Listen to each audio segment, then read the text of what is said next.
Praise the Lord. Hallelujah. Glory to their Jesus. The highest praise, glory, honor, and thanksgiving belongs to others, Jesus.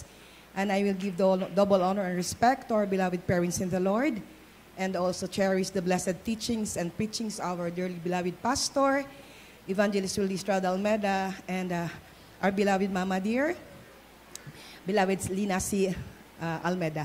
Praise the Lord to all the beloved preacher here in Binangonan, sa lahat ng mga manggagawa, mga co-choir members ko po, sa inyo lahat mga kapatiran, at ganun din po sa baguhan. Praise the Lord. Hallelujah. Ako po ay labis na nagpapasalamat sa oras na ito, mga minamahal. Alam niyo po, kahit matagal na po ako sa ating pinakamahal na Panginoong Jesus, medyo pag nandito na po tayo sa bandang na pulpito, meron pong konting kaba. Praise the Lord. Hallelujah. Pero nais kong papurihan ang ating Diyos. Hallelujah, sa kanyang kabutihan sa aming buhay. Hallelujah, glory to God. 43 years ago, mga minamahal, ang nakilala ko ang pinakamahal na Panginoon because I was saved 1983. I was 19 years old then, mga minamahal. Meron po, invite po ako ng ate ko na dumalo na hindi ko po alam kung anong dadaluhan ko, mga minamahal. Dahil kami po ay saradong, silyadong Katoliko. Hallelujah. Pero mga minamahal, hindi ko alam. Akala ko isa lang yun. Wala po akong idea. Kahit nag-graduate pa ako sa mga madre, mga minamahal, during my high school days. At ako'y nakasumpong ng totoong banal na gawain. Nung time na first day pa na ng crusade sa Loton, alam niyo mga minamahal, start pa na ng gawain. Sabi ko, bakit ganito? Nagsasayaw, pero hindi ko pa alam kung bakit. Wala po akong idea. Kahit sa madre po kami graduate, hindi tinuturo sa amin ang totoong pagpupuri sa ating Diyos na buhay. Na kailangan ikaw ay umawit, bumalakpak, tumalon, maghiyaw. Dahil yun ang nakalagay sa banal na kasulatan ng ating pinakamahal na Panginoong Jesus. Nung malapit nang nagpatanggap ang ating beloved pastor, lumapit po ako sa harapan, mga minamahal, at nagsisi at pinatanggap ang ating pinakamahal na Panginoong Diyos bilang Diyos ng hariang aking buhay. Doon ko pa lamang, mga minamahal, naranasan at nadama ang totoong pagmamahal ng ating Diyos. Yung pagmamahal na hindi ko na nadama simula nung ako'y pinanganak sa mundong ito, mga minamahal. Dahil ako'y mahaba, sa paglilingkod kasi, mga minamahal, merong mga pagsubok, pero nung bago pa pala ako na-convert, mga minamahal, bago ko nakilala ang pinakamahal na Panginoong Jesus, masama po ang ugali ko, mga minamahal, bilang bata. Masama ang ugali ko. Natuto akong magmura, mga minamahal. Palaway ako, mga minamahal. Napakabait ng ating Diyos. Nung nakilala ko, ang ating pinakamamahal na Panginoon, that was May 19 of 1983. Isinuko ko ang aking buhay sa ating pinakamamahal na Panginoon Jesus. Nagpatulong ako sa ating Diyos na buhay na ako'y baguhin niya. Dahil gusto kong magbago. Mula noon, mga minamahal, hindi na ako nagmumura. Binago ako lubusan ng ating pinakamahal na Panginoong Jesus. Maging sa aking pananamit dahil sinubukan ko minsan, mga minamahal, na magpantalon. Sabi ko, baka hindi ito man totoo. Na yung pag nagpapantalon daw nangangati. Sinubukan ko, mga minamahal, dahil noon nagpapantalon talaga kami. Isang beses ako nagpantalon, may nangangati na po sa legs ko. Parang may mga gumagapang na maraming mga langgam. Tapos tinanggal ko uli, mga minamahal. Wala naman. Binalik ko uli, mga minamahal, for 3 times. Sabi ko, mahal na Panginoon, totoo ka. Totoo ang pangangaral ng ating beloved pastor na ang babae hindi dapat magsuot ng mga panlalaking pananamit.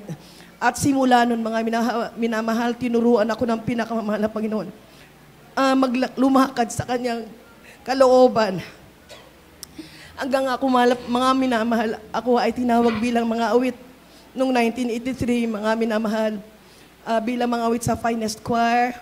At nagpapasalamat ako sa pinakamahal na Panginoon dahil kinahabagan ako, minsan ng ako ibinalik sa kanyang paanan, sa kanyang banal na ubasan, bilang mga awit uli ng ating pinakamamahal na Panginoong Jesus. Hallelujah. Bagamat hindi pa naman huli, mga minamahal. Praise the Lord. Glory to their Jesus.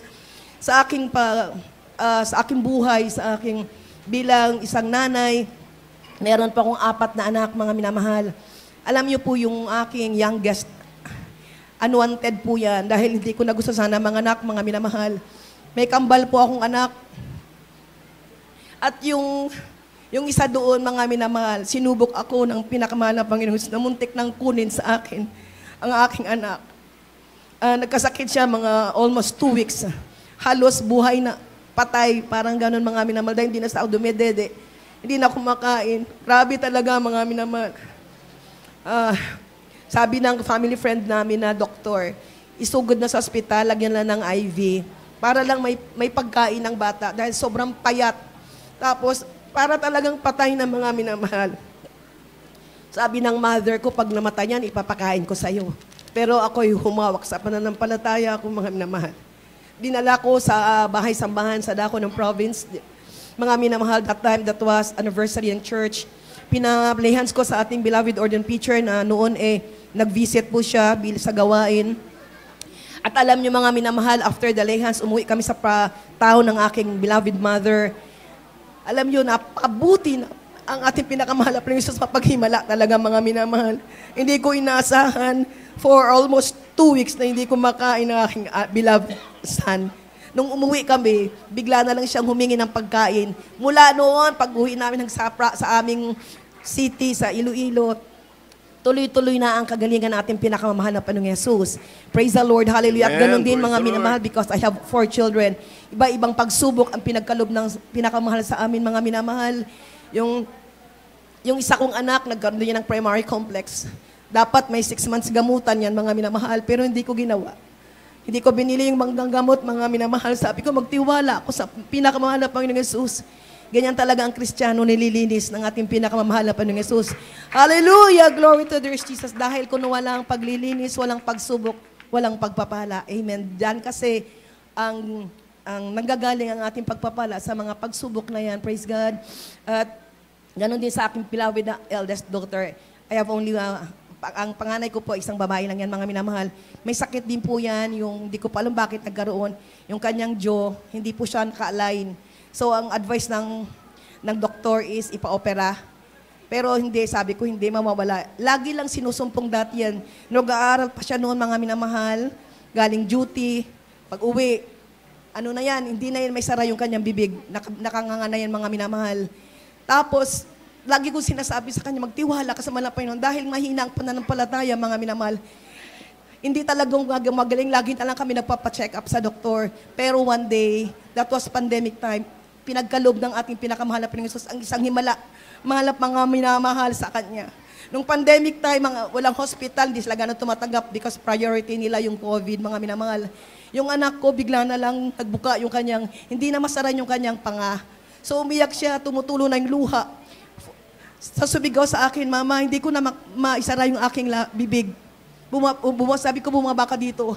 Alam niyo mga minahal, nagpuri kami ng ilang awitin hanggat ako'y napuspos ng banal na Espiritu ng ating pinakamamahal na Panginoong Jesus. Siya po ay aking nilehans, mga minamahal. Sa unat dalangin ng ating beloved Pastor Evangelist Willie Estrada Almeda, a couple of minutes pa bago mahal mga minamahal na ibalik. Nung last na mga minamahal, binulungan ko siya kasi awang-awa na ako bilang nanay. Umiiyak ng umiyak, sobrang sakit. Imagine yung mga minamahal, more than an hour, hindi maisara yung bibig nyo. Siyempre, masakit po yun. Masakit dito sa panga. Sabi ko sa kanya, sisipin mo pa kung ano ang pagkukulang mo sa pinakamamahal na Panginoong Jesus. And glory to God. Bigla na lang mga minamahal, habang kami ay nagpipeng dalawa. Sabi niya, Mama, naisasara ko na. Glory to God. Hallelujah. Praise God. Hallelujah. Napakabit ng ating pinakamamahal na Panginoong Jesus. Sabi ko sa iyo, ang mahal na Panginoon, kayang-kaya niya lahat gamutin ang ating karamdaman. Praise God, hallelujah. At dahil kapos po tayo sa oras, isa na lang po mga minamahal. Nagpapasalamat ako at nagpupuri sa pinakamamahal na Panginoong Jesus sa pagpapalang na tanggap ng aking beloved daughter. She was promoted as manager, mga minamahal. Glory to God. At sa aking, halos nagkasabay-sabay mga minamahal, yung aking pamangkin was also promoted as junior manager din po. Praise the Lord. At ang aking daughter-in-law, mga minamahal, promoted din po as junior manager. Kaya nagpapasalamat ako sa pinakamamahal na Panginoon Jesus. Dahil yan sa pagtatapat ng mga anak na ito. Hallelujah. Natutunan nila sa pangangaral ng ating beloved pastor, beloved assistant pastor, na ang pagbibigay ay isang susi ng pagpapala. Glory to God. At ganon din mga minamahal, huli na lang po. Pinapasalamatan ko ang ating pinakamahal na Panginoong Jesus, yung aking pong apo, yung first apo ko pa mga minamahal. Nagkaroon po siya ng sakit. bilang lola, iba talaga pala ang feeling pag lola. Sabi ko nga, worry, everything nag-worry ako, kumusta ka ang kalagayan ng aking apo. And glory to God, mga minamahal. Pinag-alam niyo po kung anong sakit niya. It's nahawaan po siya sa school niya ng foot and mouth disease. Siyempre po, wala pong sakit yan because it's a viral disease, mga minamahal. Wala pong gamot. Pero napakabait ng ating Diyos na buhay. Glory to God. Hallelujah, hallelujah. Bagamat hindi pa gaanong natanggal yung scar sa kanyang katawan, pero ako'y nagpapasalamat sa ating pinakamamahal na Panginoong Isus. Malayo man po ang aking apo, malayo man ang aking manugang.